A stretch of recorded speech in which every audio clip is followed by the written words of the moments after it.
அதுல main reason என்னன்னா, ஆண்டவர் வந்து நாசியில் சுவாசத்தை ஊதுனது யாருக்கு தான்?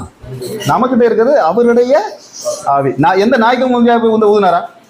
ஊதல. அப்ப அதனாலதான் நாய்கள் வந்து அது ஆண்டவருடைய நம்ம ஆண்டவருடைய ஆவி என்ன செய்யாது? மறிக்காது. அப்ப ஆண்டவருடைய ஆவி நமக்குள்ள இருக்கிறதுனாலதான் நம்மளை உயிர்த்தல் தரும். அது எங்க போனா நீங்க சொல்லணும், சும்மா அதுல அடியில போனதுனால மேல போனதுனால இது இல்ல கதை. என்னன்னா அவருடைய சுவாசம் நம்ம கிட்ட என்ன இருக்கு, அதனால அவர் நம்மளை உயிர்த்தலை செய்கிறார். இல்லாம ஆட்டுக்கிட்டயோ மாட்டுக்கிட்டயோ கோழிக்கிட்டயோ பண்ணிக்கிட்டே என்னது இல்லை, அவருக்கு சுவாசம் இல்ல. அதுதான் அது உள்ள ரகசியங்கள். அல்லேலூயா. அப்ப பாருங்க, வந்தவர் முதல்ல யார்கிட்ட தரிசனமானாரு?